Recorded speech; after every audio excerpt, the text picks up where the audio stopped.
Alright, hello, it's me again, Marcus, and I wanted to make a video response today to Moses McCormick. I'm really excited about this video because, first of all, my audio is fixed. I think that my audio is fixed. I had my computer looked at the repair shop at the Mac store, at the Apple store, today, or yesterday actually, and the person he said that my fan was alright, that my fan is functionable, but he also gave me iMovies, and from iMovies on my Mac I'm making this video right now, so so far I don't hear the fan in the background making really loud noises, so I think that my viewers, that you will all hear me nice and clearly in this video. So um, the second part is that of the second reason why I'm excited is because Moses made a nice video today about pronunciation and accents, acquiring an accent in a language, and it's always really interesting, the process by which one acquires an accent in a language, or maybe by which one does not acquire an accent in a language. Why do some people learn a language and they speak it so well without an accent, and then some people they don't, or they learn a language in a while but they still have a very thick accent in the language. So uh, I wanted to make a response video to that, and I'll have my notes here as always, as I always do in my videos and my video responses to Moses.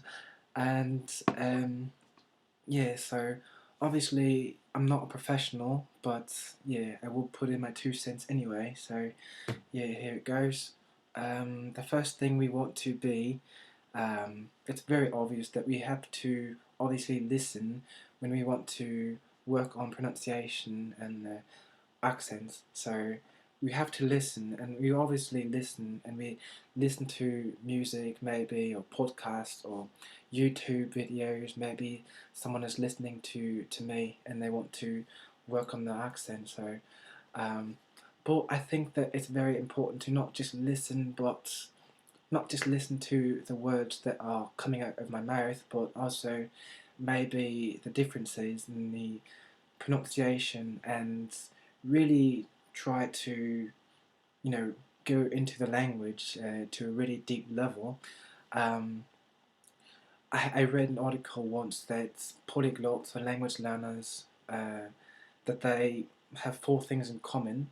I guess that's a topic in itself, but one of them was that they are musically inclined, and so I guess in a way, I think that languages are very musical. All languages have different keys or different notes, different flows, different rhythms, and one must accustom himself or herself to the language, and over time this can develop or maybe not develop to a desired result. So yeah, so music is really important. So we have to listen to the music. So, but uh, what is the music in a language really? I think that obviously there are, some languages are flatter than others. Some languages have more rhythm. Some languages are tonal languages. They go up and down. They have 5 tones. They have 3 tones. Luckily, well, not luckily, but I'm not learning a tonal language right now. I'm just learning one Romance language, and two, well, I'm learning German. I'm learning a dialect, Bavarian, and I am considering learning Norwegian as well. So two, three Germanic languages and a dialect, and one Romance language, and they each of the languages have a different pattern, and different letter combinations. So these letter combinations, or these word combinations, are obviously different than my native language of English. So I have to focus on these particular sounds, and that's what a language is at first. Just a series of sounds, and I have to first put these sounds together, and then I have to think to myself, what is different about this language, about what does this language have in terms of the sound, that my language does not have. So even within the same language, they have British people, Americans, Canadians, Australians, etc. Scottish people, Irish people, yeah. They all speak differently. The language rhythm is a little bit different, and so that's just one thing, just awareness of these sounds. So once we are aware of these sounds in the language, what can we do? We can start to maybe try to imitate and copy these sounds, and the more the more that we hear these accents, the more we can copy them, and because that's what we do in a language. I guess, in terms of the vocabulary, we take the vocabulary, we put it in, and it becomes input after a period of time. So it becomes passive vocabulary, and it becomes active. So we can passively know what something sounds like, and then maybe after a time, practice, and it becomes part of the pronunciation. It becomes built in, and yeah. So what else? Also input from native speakers. That's very important. So it depends on the culture of the respective language. So if I'm talking about the language of the French language, then I would want critique from French speakers. But at the same time, French speakers from where? Africa. There is French Polynesia. There is Quebec also, and there's France. There's Belgium. There's the French from Switzerland, and yeah. So which French do I want to learn? And me personally, I am learning. I talk to French people from France mostly. I talk to a few people from Belgium, and they critique my accent. They say, okay, you need to change this and you need to change that, and it doesn't really work overnight. That's the good and bad part. The bad part about that is that you can't have what you want immediately, but the good part of acquiring something over time, you develop your patience, you work at it, and after a while, if you work really hard for something, then you learn to appreciate it more. So I don't have a really good French accent right now, but I'm working on it.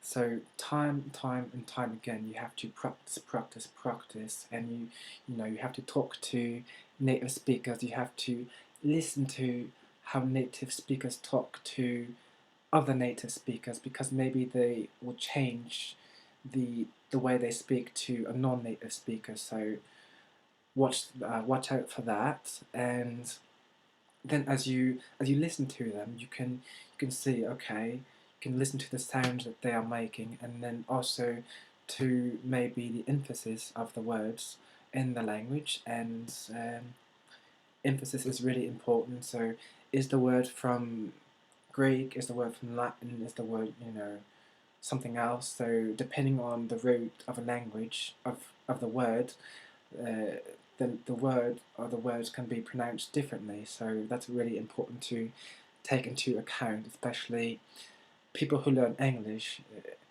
It's really hard. I heard that it's really hard to learn English sometimes, because from just from seeing the words, it's not really clear if the pronunciation is on this syllable or on another syllable or somewhere else. So yeah, so outputs, yeah, so practicing, repeating. I didn't do this too much with German at first. I lived in Germany for 2 months without really ever knowing how I sounded in German. So people, but I did see a development in regard to my accent in German. People thought I was from the UK. Sometimes people thought I was American, and no one ever thought that I was Australian or Canadian. I don't know why. They exist too, but I guess I don't know. So usually from the UK, and then UK American, and then people thought I was from the Netherlands. So I don't know why people thought that I was from the Netherlands, but because I don't speak Dutch. I was never there at that time in my acquisition of the accent. Also, um, then people thought that I was from the south of Germany in general, so um, Bavaria, or not even Germany, Austria or Switzerland. Although I've never been to Switzerland in my life, so it's kind of funny that people would think that I'm from Switzerland. So and then gradually more and more people thought that I was from Bavaria, speaking German. Although some Bavarians tend to think that I'm not from Bavaria. Some do. Um, they say, "Oh no, you're from Austria," or some people can, they can tell that I'm American or something else. Um, yeah. So also advice from me personally, I didn't really try to acquire an accent in German, and it just it just happened. And I have to say that we shouldn't really be too serious, too gung ho about learning an accent in a language. So even though I consider it slightly important, but we have to have fun, and we have to, copy, repeat, and we have to also record ourselves in a language. I think that is very important. I didn't do that with German until I came back from Germany the first time, so I had to take a course. And when I took this course, we had to go home and record ourselves reading something, or we had to talk about a certain something in German, and we did that. And so I heard myself and I said,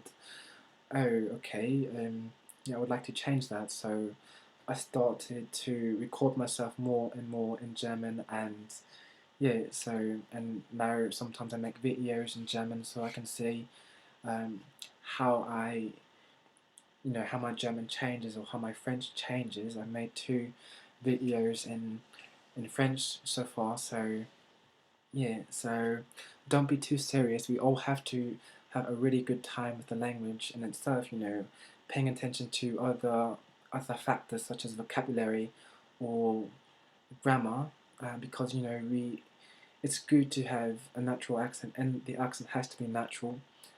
Can't be really forced.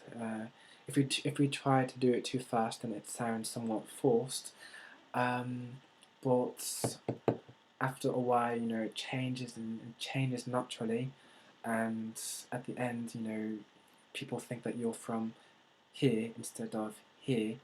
And oh yeah, so I also think that it's really important to. I said earlier that it's not really important to have an accent, but really depends on. I wanted to talk about this in German or French, but I think that it's important to have an accent depending on where you're from.